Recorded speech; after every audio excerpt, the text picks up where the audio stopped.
Saudara-saudara, kita tahu apa yang dikatakan Ibu Linda. Jadi, saya tambah sedikit. Kalau saudara menghadapi satu masalah, kalau saudara sudah mulai tidak kuat, ngerti enggak? Sudah mulai tidak kuat, ingat-ingat ini kuncinya.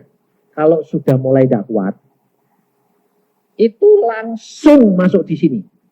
Katakan, oh aku mulai tidak kuat. Ini mulai saatnya Yesus akan bertindak untuk aku. Jadi kalau malah tidak kuat, kamu bilang, ya ini saatnya aku gepeng, Yesus sing tindak. Nah, jadi saudara itu tidak malah loyo, tidak teriak-teriak, tapi terima kasih Tuhan. Sekarang bagianku sudah bar. Kalau saudara itu sudah maksimal sampai mentok, itu saudara harus ngomong gini, wah bagianku sudah bar. Kalau engkau tidak bertindak, engkau yang malu, juga mati. Loh, jadi relax. Lalu puji Tuhan, bar, gitu. Bar tenang. Tapi kalau saudara bilang, mana. Udah percaya itu. Mundur meneh. Balik lagi.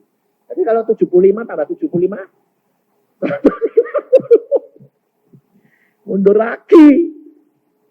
Maka dari itu, kita buka firman Tuhan di dalam Hosea.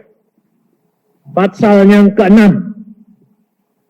Hosea pasal 6.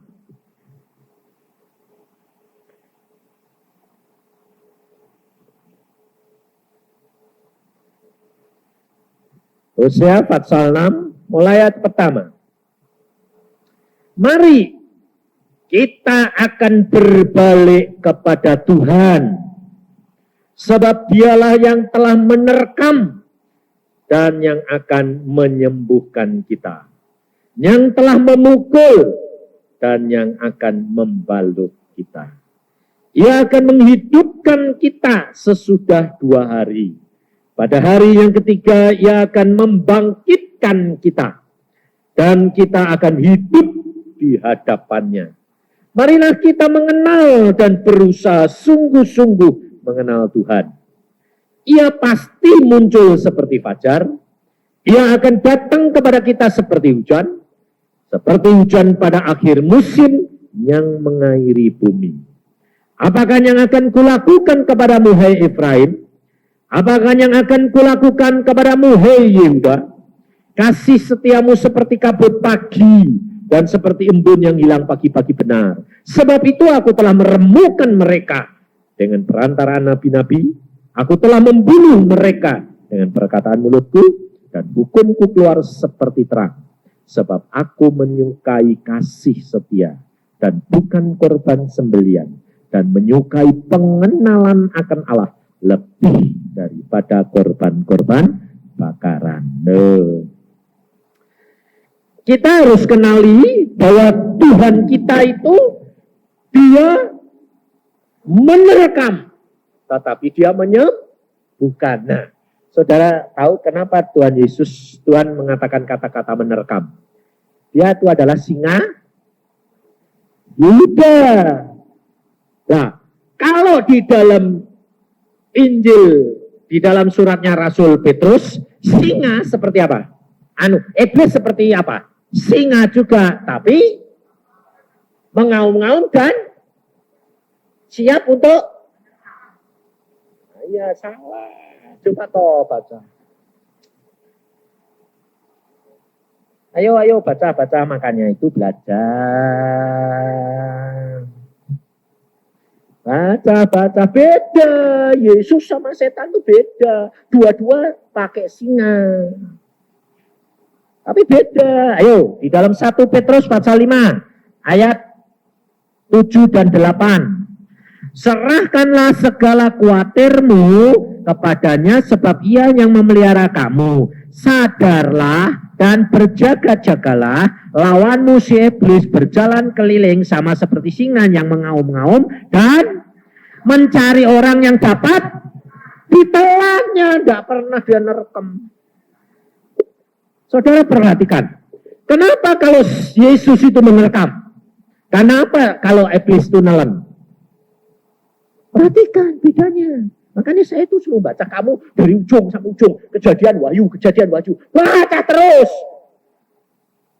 Sebabnya Yesus ini dia kuasa. Singa Yehuda yang lengkap. Dia nerekam. Tapi dia tidak menggigit. Ngerti? Karena dia sayang. Gak sampai hati. Tapi kalau singa iblis, dia tidak nerekam. Tapi nelen sebab dia apa? Ngerti tidak? Dia nggak bisa gigit. Tapi karena dia langsung sama singa ngompong kok takut. Karena kamu lihat, singa. Padahal kalau kamu tahu ompong, tak takut. Kenapa? Ada yang gigit toh. Gak bisa. Lah kamu ditelan pun bisa enggak? Gak bisa besar gede kamu. Loh, kalau kamu tahu firman Tuhan sebetulnya kamu enggak perlu khawatir kan? Takut. Makanya Petrus juga ngomong, serahkan khawatirmu kepada Yesus. Kamu takut. Itu sudah gak bisa gigit. Kepengennya nelen, gak sampai. Kamu ditelan ya keluar lagi. Kamu sama gede ini sama singa. Lah ya, jadi nggak apa-apa. Paling-paling baret-baret, ketakan. Nggak apa-apa. Loh. Kita berkata di dalam kitab Hosea tadi, saudara, bahwa kita harus apa? Mengenali Tuhan dengan sungguh-sungguh. Karena Tuhan itu justru apa? Dia senang menyukai pengenalan akan Allah lebih daripada korban-korban bakaran. Nah, saudara tidak akan dapat mengenal Allah tanpa membaca Alkitab terus-menerus dengan setia. Sebab cara kerjanya dia seperti garam. Sedikit, tapi mengawetkan. Saudara tidak perlu gini, dia sih caranya Tuhan kerja itu kok tidak terasa apa-apa. Tahu kok diubah. Itu Tuhan. Jadi jangan Tuhan itu dimasukkan dalam otak sekepal ini, terus kira-kira. Nah, bakal ketemu. Saudara melangkah saja, nanti sampai dengan sendirinya. Bagaimana caranya? Tidak tahu. Yang aku tahu, Allahku pasti bertindak untuk aku. Jadi engkau tidak perlu takut, tidak perlu banyak mau membantu Allah. Ini yang repot tuh terus terang penolong ini repot. Penolong ini kerap kali ngajar. Penolong itu tidak disuruh ngajar. Suruh ngawasi, kalau orang perlu ditolong baru ditolong. Tapi penolong ini tidak nolong, tapi suka mendunging. Nanti kalau sudah ngomong tidak didengar, lalu pas waktu ini nolong, kamu malah rasain lu malah gitu. Ini tidak boleh. Saudara ini disuruh nolong. Nolong itu jadi apa? Pasang mata, pasang telinga. Loh, saudara ini tahu gak? Rumah tanggamu itu tergantung kamu. Makanya saya bilang, perempuan itu harusnya mengucap syukur. Kenapa? Karena Tuhan angkat dia penolong. Karena zaman sekarang, akhir zaman ini, penolong yang pegang peranan Roh Kudus. Dan engkau itu sudah diajar Tuhan, Roh Kudus itu disebut penolong. Ini zamannya akhir, itu zaman perempuan. Kenapa Tolkien pada waktu di Surabaya berkata bahwa akan terjadi pasukan tanpa wajah?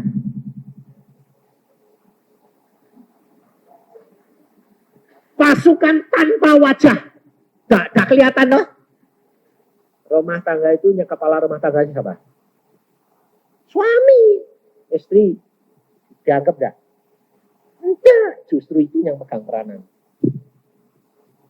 Tapi saudara bilang, apa? Aku kan cuma di belakang layar. Itu justru, baca Quran hari ini enggak? Wanita terkuat di Asia. Dia bilang apa? Aku sih di belakang layar. Loh, itu justru kuncinya. Nanti muncul dewek. Loh. Lalu kalau suami sampai hebat, kalau bilang apa? Lalu suaminya dipuji. Wah Pak, hebat ya Pak. Suaminya diam-diam bilang apa? Loh. Ini loh. Betulnya yang pegang kunci itu apa? Istriku. Loh. Saya itu terus terang, saya ini jujur. Saya bisa jadi pengkhotbah. Saya bisa sekarang orang lihat bilang, ya Pak Yusak berubah. Saya bilang apa? Hasil karya siapa?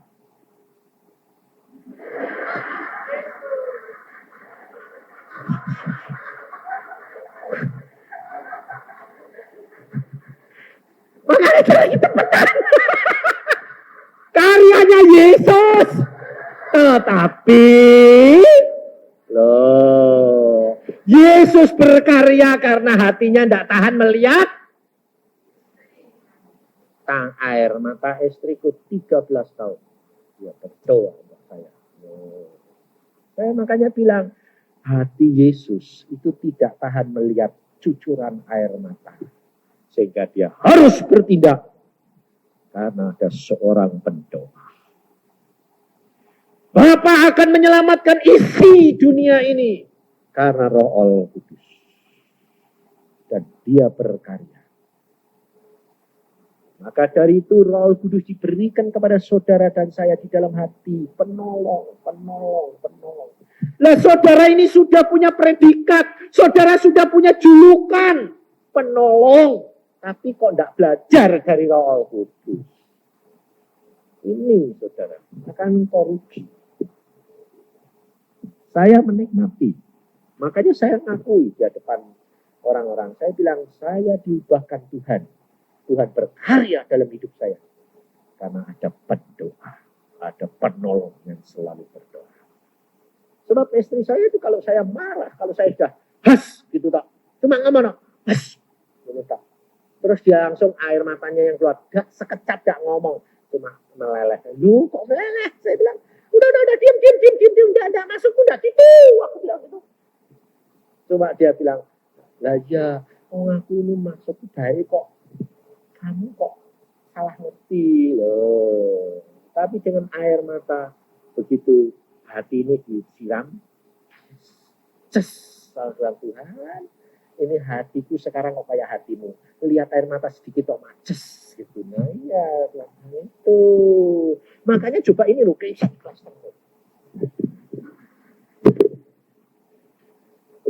Coba belajar istirahat sehari. Puasa, enggak ngomong. Kalau suami loh, kamu kok? Coba. Nanti kan berubah. Nah, kalau kita saudara mau mengenali akan apa yang Tuhan itu mau lakukan, dan itu harus saudara praktek. Saudara harus setia dalam perkara yang kecil. Bahwa segala perkara yang menimpa, itu kamu terus di sini loh, di program. Caranya gini loh saudara. Kalau saudara sudah mulai ada dikasih pikiran-pikiran dengan iblis mengenai gini, ini nanti gini, kemungkinan gini, resikonya gini. Itu kamu ngomong sendiri. Di dalam pikiranmu dan hatimu, Allah punya rencana yang baik bagi saya. Tidak ada rencana Allah yang tidak baik bagi saya. Pasti baik, meskipun tidak enak. Nah, bagianmu, kamu ngomong, bagianmu, apa saja yang Tuhan berikan, yang penting periksa diri, kamu benar? Jalan saja, toh Tuhan tahu yang baik.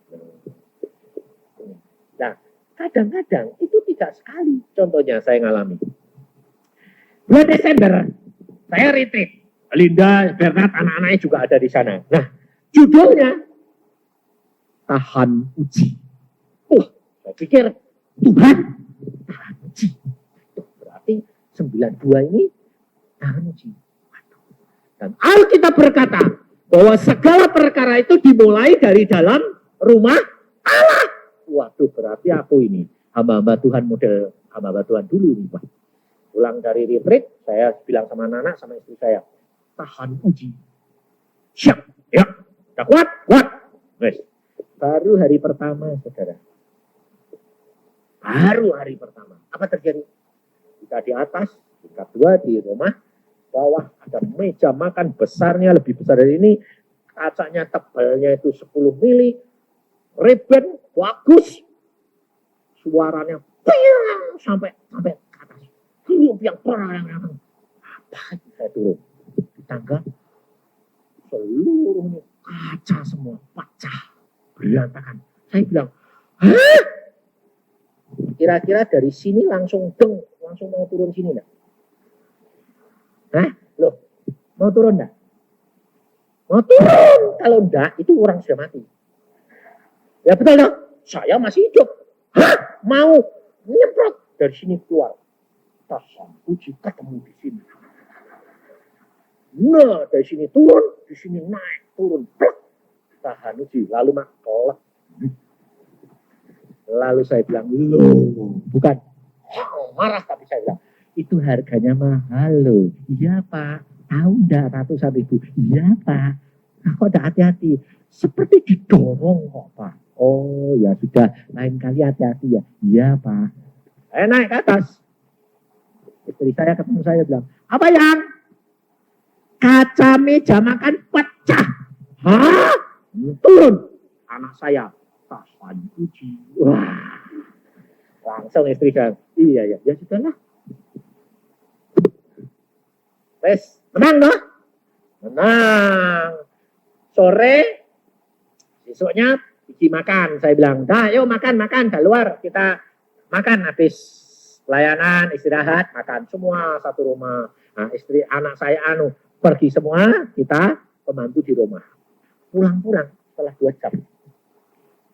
Rumah saya penuh asap. Si kobong apaan? Kok gosong apa? Apa ini? Kok asapnya kuat? Penuh. Gelap gini. Maaf Pak, kenapa? Setrikanya lupa ngangkat. Lalu tempatnya kebakaran, setrikanya gudal. Jadi kamu tahu, setrika itu sampai kayunya, sampai anunya jeblong-blong. Setrikanya gundal gandul, ini kebakaran. Di tingkat 3. Orang di tingkat bawah sampai asap ke tingkat bawah. Nah terus dah kebakaran. Aneh itu Pak. Gundal gandul. Langsung saya bilang, puji Tuhan, tahan uji. Semua bilang, aduh Tuhan luar biasa. Yang pertama sudah menang, yang kedua lebih parah. Menang lagi. Saya bilang, aduh Tuhan terima kasih. 2-0. Lalu semua mesem-mesem, tahan uji. Tapi seluruh rumah bau kebakaran. Sampai pakaian-pakaian bau. Wah ini kamu ini mesti nebus. Saya bilang, apa Pak? Pakaiannya cuci semua nih. Bau semua kok. Semua bau. Ya enggak apa-apa Pak. Tapi ya ada sekaligus tuh Pak. Ya. Saudara tahu terus sorenya yang anak-anak ada latihan band nganter. Jarak 2 kilo sejam enggak pulang-pulang. Pakai mobil kijang nomornya saja masih merah. Baru grade.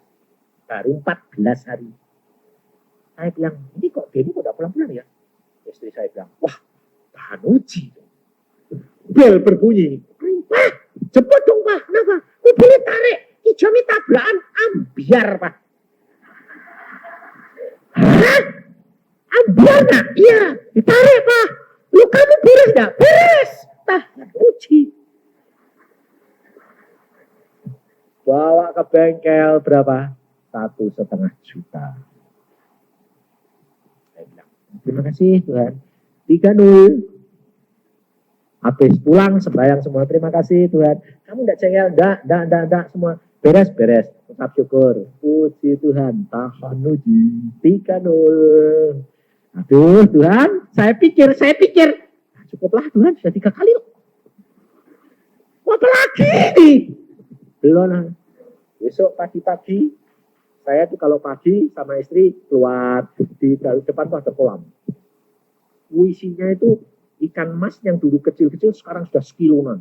Ada 30 kilo. Saya lihat, wah kalau ngasih makan seneng. Si Im pernah asal, wah rame. Pagi itu, loh kok sepi? Kok sepi? Saudara tahu, terus pembantunya dari bawah bilang, maaf Pak, tadi sore dibersihkan, embernya sama seroe kelupaan di luar. Jadi diangkuti orang. Terus istri saya bilang, tahan uji. Dan itu yang paling suka istri saya. Nah, lalu dia sembahyang. Tuhan, ini tinggal sedikit bagaimana? Tuhan bilang, diambil, goreng, makan.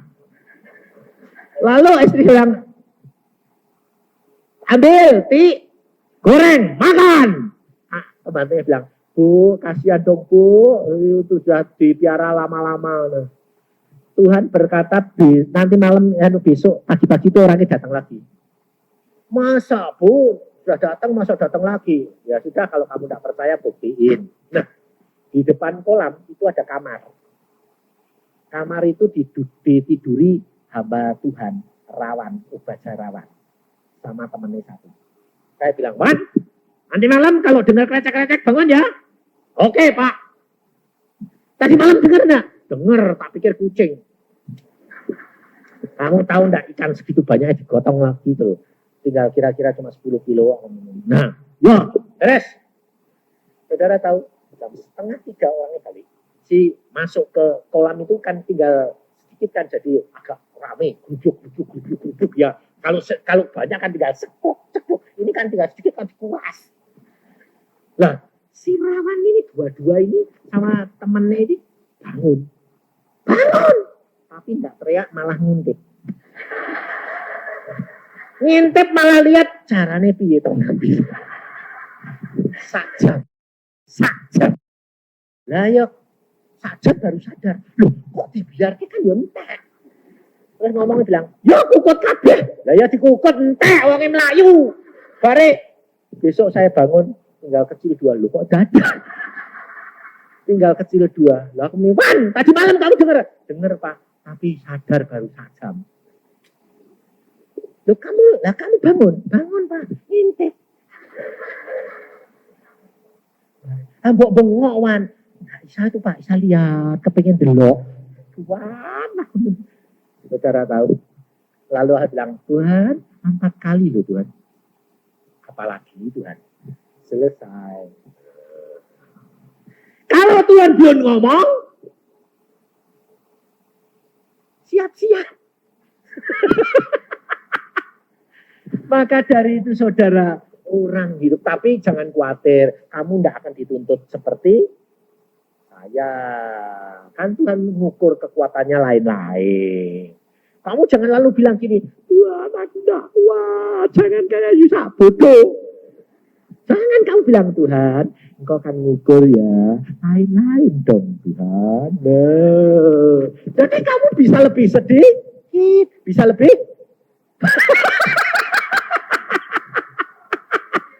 Loh, tergantung Tuhan tahu betul enggak? Lah, kalau kamu gagal, molor enggak? Molor ya, salahmu dewek. Loh, tapi kalau kamu cepat anggap, bertobat, jadi cepat. Tuhan itu luar biasa. Dan apa terjadi, saudara? Kita mengucap syukur, kita memuji Tuhan. Aku bilang apa? Tuhan lebih tahu sampai di mana kekuatan kita. Apa terjadi, saudara? Ngalami apa? Bonus. Paling kehilangan tuh berapa? Segitu. Gak apa-apa. Apa terjadi? Saya bilang, Tuhan, aku mau ngirimi anak saya. Karena dia mau ujian akhir, ini. Baru ngomong sama Tuhan. Mau ngirimi berapa? 1000 golden. Apa terjadi, saudara? Baru ngomong besoknya, istri saya telepon, Iin, uangmu bagaimana? Papa mau kirim. Oh, Papa tidak usah kirim, mah. Kenapa? Tuhan tuh luar biasa. Kenapa? Ada orang, mah, dari Indonesia datang pergi ke Paris, Amsterdam, ke LA. Di Paris ngomong, anak Yusa. Dia bilang, ini anak Yusa ada. Pasti Tuhan anak Yusa. Lalu dia ingat anak saya itu ada di Delft, di Belanda. Oh, anak Yusa suruh berkati Tuhan. Ya. Kita tahu, dia dah tahu alamatnya, dah tahu namanya, dah tahu teleponnya. Dia sampai introkal ke rumahnya, dia bilang sama istrinya, cari orang Indonesia yang namanya, satu orang namanya Maria di Amsterdam, cariin teleponnya, cariin nomornya segini. Oke, dia telepon. Kamu cari anak Yusa di Delft, alamatnya mana, namanya apa, teleponnya nomor berapa, selesai. Dicariin, ketemu, dia terbang ke Amsterdam. Ini namanya In, alamatnya ini, teleponnya, telepon sama dia. In ini, ya Om. Siapa Om? Aku dari Jakarta mau pergi ke LA, tidak ada waktu. Kamu bisa nggak mampir sekarang? Maaf Om, saya baru mau sekolah ujian, tidak bisa Om. Pulang dari ujian, mampir, ambil berkat. Buat siapa Om? Kamu dibiayai siapa? Papa. Ya sudah, ambil. Bilang saja dari Papa. Nanti saya titipin sebab saya harus terbang ke LA. Jadi itu uang dititipin, saudara. Berapa? 2.000 US dollar. Saya mau ngasih cuma 1.000 golden, dapat dia berapa? 4.000 golden. Kalah. Jadi kalau diuji sebentar itu dapatnya apa? Bonus.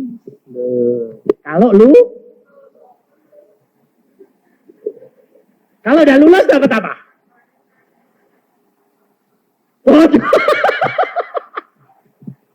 Maka dari itu saudara, kalau Allah mau melakukan segala sesuatu kepadamu, itu bukan tidak kasih. Kalau dia menerkam, dia yang menyembuhkan. Kalau dia memukul, dia yang membebat. Kau harus tanam.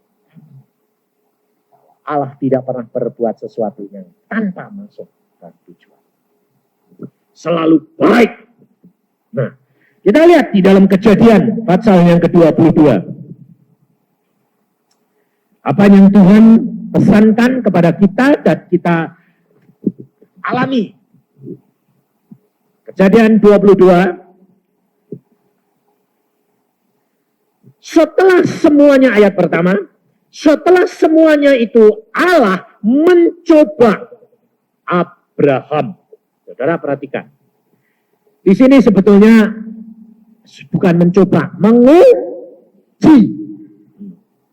Setelah semuanya itu Allah menguji Abraham. Nah, setelah apa ini? Setelah Allah menyatakan kegenapan janjinya bahwa Abraham akan mempunyai seorang anak laki-laki, Ishak. Nah, jadi saudara perhatikan, kalau Allah menjanjikan segala sesuatu dan itu sudah digenapi, Allah selalu uji. Untuk apa? Untuk ditingkatkan lebih tinggi lagi. Jadi kalau saudara sudah digenapi, jangan lalu bingung. Lu kok ada ujian lagi? Jangan bingung. Karena Tuhan itu sayang loh. Lalu di sini katakan, ia berfirman kepadanya, Abraham. Lalu sautnya, ya Tuhan. Firmannya, ambillah anakmu yang tunggal itu yang kau kasihi. Ya ini Ishak. Pergilah ke tanah Moria dan persembahkanlah dia di sana sebagai korban bakaran pada salah satu gunung yang akan kukatakan kepadamu. Keesokan harinya pagi-pagi bangunlah Abraham, ia memasang pelana keledainya dan memanggil 2 orang bujangnya beserta Iskak anaknya. Ia membelah juga kayu untuk korban bakaran itu, lalu berangkatlah ia dan pergi ke tempat yang dikatakan Allah kepadanya. Perhatikan, kalau Abraham ragu-ragu, Abraham tidak akan mengalami peningkatan. Abraham tahu itu Allah berfirman, dia aminkan, dia lakukan tanpa banyak memikir. Dan perhatikan, kenapa Abraham tidak memberitahukan Sarah? Sebab Sarah akan menjadi penghalang. Karena iman percayanya Sarah tidak sekuat Abraham. Jadi saudara, kalau suamimu tidak ngomong, itu jangan nyalain. Kalau dia tidak ngomong, pasti Tuhan punya rencana. Sebab engkau mungkin belum mampu mengatasi. Engkau harus jadi pendoa. Engkau harus rela apapun yang dilakukan. Abraham berangkat bersama dengan Iskak. Ya berangkat. Pokoknya pagi-pagi sediakan semua, berangkat. Meskipun itu tidak masuk akal, bertentangan. Firman Tuhan selalu mengajar kita, saudara. Selalu. Bahwa tindakan Allah pada mulanya tidak masuk akal. Selalu onlogis. Selalu sepertinya gagal. Selalu sepertinya tidak bakal kesampaian. Tapi itu Allah kita. Sebab Allah sudah berkata, apa yang tidak pernah timbul dalam hati dan pikiranmu, itu yang disediakan Allah. Jadi tinggal saja mengucap syukur. Coba kalau tadi Linda enggak longsor di bawah kaki Tuhan, bangkrut ya. Bisa bodol tenan. Bernard ruginya ratusan juta, bisa bodol tenan. Kalau sudah itu ampun Tuhan, ampun, telat. Ulang lagi 75%. Nah, kepeng. Kalau sudah mengucap syukur, makanya itu belajar, saudara. Belajar setia yang paling kecil. Lakukan. Sebab apa? Sebab Tuhan sendiri yang menguji. Tapi kalau Tuhan menguji, jangan saudara batasi.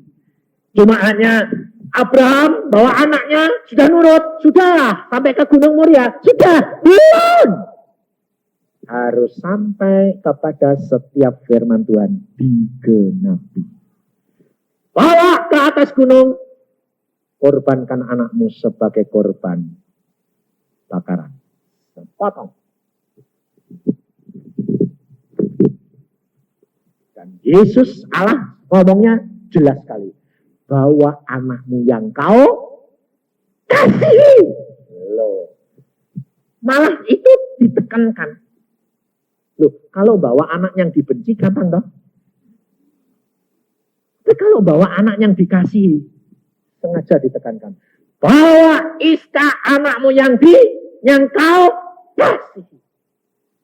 Potong. Nah, saudara lihat ayat yang ke-12. Ayat 11. Tetapi berserulah malaikat Tuhan dari langit kepadanya, Abraham, Abraham. Sautnya, ya Tuhan. Lalu ia berfirman, jangan bunuh anak itu. Jangan kau apa-apakan dia. Sebab telah ku ketahui sekarang bahwa engkau takut akan Allah. Dan engkau tidak segan-segan untuk menyerahkan anakmu yang tunggal kepadaku. Bertentangan enggak ayat ini sama yang pertama? Bertentangan. Yang pertama berkata, bawa anakmu, korbankan, sembelih, bakar. Yang di sini bilang, jangan bunuh. Karena aku tahu sekarang. Loh, kenapa di sini dikatakan? Telah ku ketahui sekarang. Berarti sebelumnya itu Allah sudah tahu belum? Sudah. Tapi kenapa dia bilang, baru aku tahu sekarang? Allah minta bukti. Iman tanpa perbuatan, nol, mati. Jadi bukan Allah itu tidak tahu. Jadi kalau kira-kira kamu pura-pura tahu enggak dia? Contohnya gini. Tuhan berkata, korbankan. Tuhan enggak bakal minta anakmu itu enggak. Yang paling kamu seneng ya sama barang. Korbankan, berikan ini barang. Kamu lalu ngomong gini, enggak apa-apa itu kan diuji. Berikan saja, nanti kan diganti. Tahu enggak? Tahu enggak? Tahu. Diganti enggak? Ya. Sebabnya Tuhan kamu kali. Enggak mau. Tuhan mau kamu berdapat perintah, lakukan. Diganti atau tidak, bukan urusanmu. Itu hak dia. Jadi memberikannya itu dengan ikhlas, rela. Jadi kalau tidak diganti, kamu tidak kecewa. Karena gini, karena kamu sayang Tuhan. Kalau kamu sayang sama seseorang, mau beri tidak? Hah? Wah. Nah, kamu harus mempunyai perasaan kalau diperintah Tuhan. Itu seperti engkau mencintai Tuhan. Kalau kamu memberikan, disuruh berikan itu, kamu beri kepada Tuhan, bukan beri kepada manusia lain. Nah, ini yang penting, saudara. Kerap kali anak-anak Tuhan mancing. Berinya punya tujuan, dibalikan, salah. Abraham disuruh, korbankan anakmu. Dia tidak pernah punya pikiran gini. Nanti kan Allah hendak. Dia berkata, pokoknya aku lakukan. Apa yang Allah perintah, itu lakukan. Mati atau hidup itu urusannya Allah. Yang malu dia sanggup lakukan segala perkara. Jadinya bagaimana? Ada urusan. Nah, itu yang Allah mau. Jadi saudara bisa periksa diri. Kalau engkau disuruh memberikan atau mengorbankan, saudara bisa memeriksa diri. Engkau itu rela atau mancing. Itu kamu yang tahu. Kalau engkau mancing, cepat kamu bertobat. Kamu ngomong, kalau kamu nanti tidak tulus, tidak bakal diganti Tuhan. Dan jangan kecewa kalau kamu tidak diganti. Nah itu mesti ngomong. Makanya kerap kali saya gitu. Saya juga sama saja. Suruh beri. Ya, aku juga butuh kok suruh beri. Kamu rela enggak? Rela. Kamu mengasihi aku enggak? Iya. Saya sudah beri. Ya oke. Tapi saya mikir. Ada pikiran masuk. Nah, nanti kan diganti. Malah kalau gitu enggak ada diganti. Allah itu maha tahu. Malah aku kalah kalau gitu. Enggak. Anggap saja tidak diganti. Aku rela. Malah diganti. Betul. Tapi sebelum kamu rela, tidak diganti. Ini pengalaman anak saya sendiri. Dia senang sama seseorang. Dia bilang, Tuhan, aku minta ini aja. Tuhan bilang apa? Boleh. Boleh. Tuhan. Dia lalu ngomong sama saya, Bapak Pak, ini mungkin jodohku, Pak. Kok mungkin apa? Nah, Tuhan bilang, boleh. Tuhan bilang, boleh. Belum tentu. Saya bilang. Sembahyang lagi. 2 puasa. Wah, 2 puasa. Seminggu. Keluar, dia bilang apa? Oh iya, Pak. Kenapa?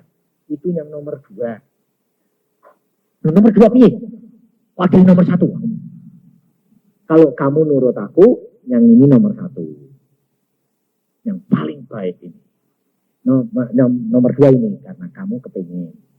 Kamu milih yang nomor 1 atau nomor 2? Yang nomor 1. Nah, kalau nomor 1 ini, nah itu tidak selera aku. Nah, kamu nurut aku atau kamu seleramu? Kamu saudara tahu? Saya bilang, ya kenapa sih nak? Kamu habis 2 puasa kok batuk-batuk terus. Nah, kamu ini biasanya batuk-batuk gini di pikiran. Turun 4 kilo. Seminggu. Aku bilang, kamu ini kenapa kok turun kok 4 kilo? Batuk terus. Nah, aku dikasih yang tidak selera aku. Aku sembahyang terus tak pindah. Tuhan tidak mau ngomong, cuma ngomong. Kamu nurut aku atau tidak? Pilih. Kamu tidak nurut aku, pilih sendiri. Boleh. Aku nurut. Iya, tapi aku mesti ngalahkan keakuan ini Pak. Ya. Oh, nah terus setelah selesai, dia bilang, ya Tuhan aku nurut. Nah, itu caranya saya bilang. Jadi ada pergumulan, ada perjuangan untuk mengalahkan keakuan ini, saudara. Abraham juga ngalami. Jangan saudara kira kalau dia bawa anaknya, lalu jalan naik ke atas gunung, itu dengan ketawa-ketawa. Tidak apa-apa, anakku bakal tak pateni. Enak. Bayangin. Dan itu tidak sehari. 3 hari perjalanan itu. Bayangin. Kira-kira Abraham bisa tidur enggak? Tidak bisa. Dia mesti mengalahkan keakuan. Cintanya kepada anaknya. Lebih-lebih pada waktu itu Iskak tanya lagi. Waduh. Tanya gini. Coba bayangin. Lalu berkatalah Iskak kepada Abraham, ayahnya, Bapak. Saud Abraham, ya anakku.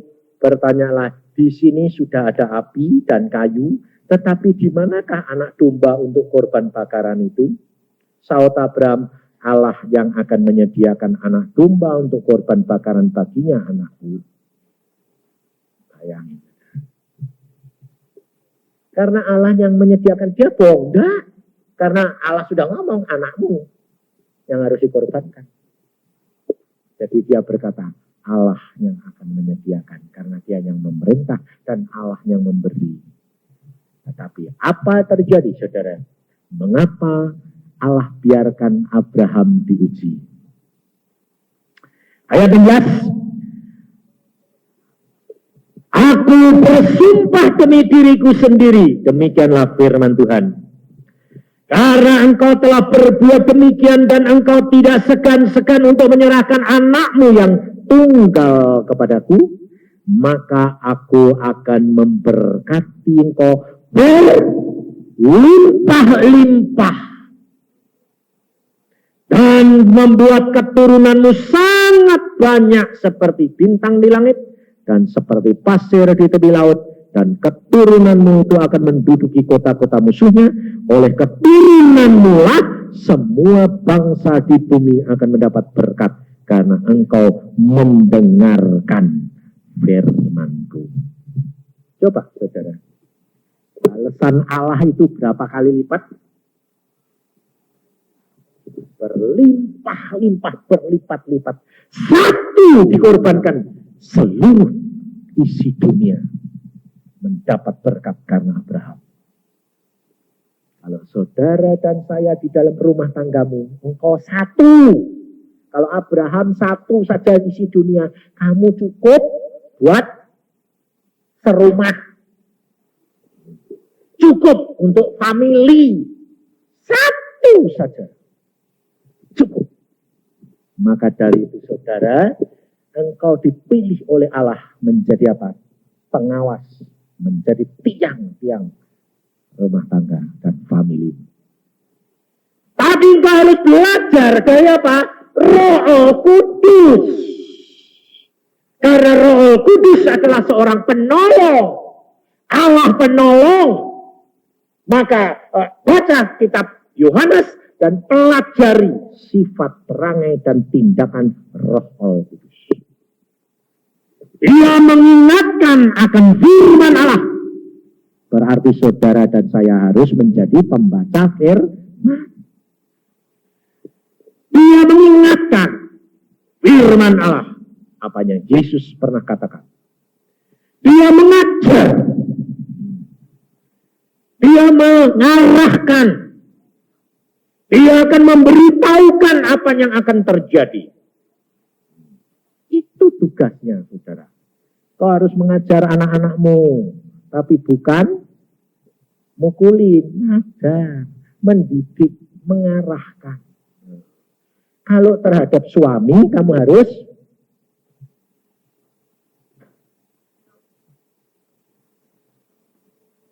memuliakan firman.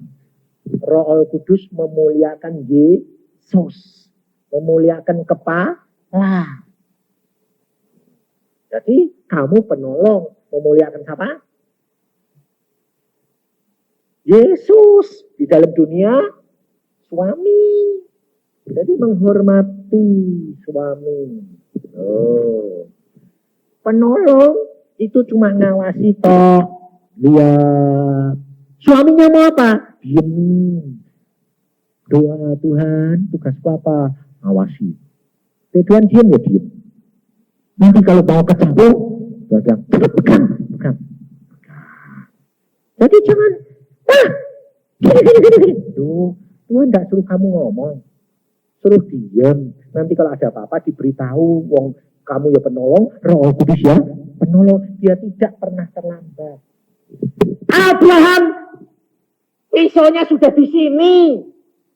Baru Tuhan ngomong, Abraham, ya Tuhan, jangan bunuh.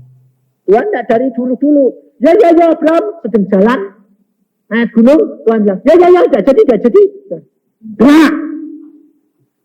Biarkan sampai tepat waktunya. Tuhan tidak pernah terlambat, Tuhan tidak pernah tergesa-gesa. Asal engkau berjaga dan berdoa.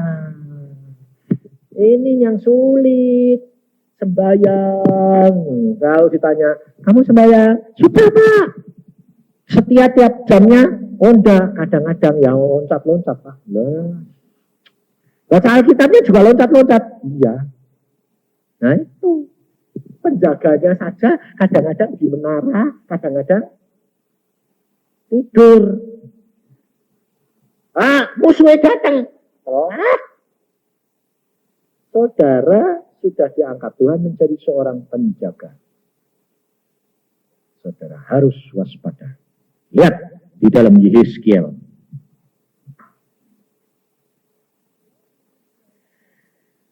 Di dalam Yehezkiel pasal 33,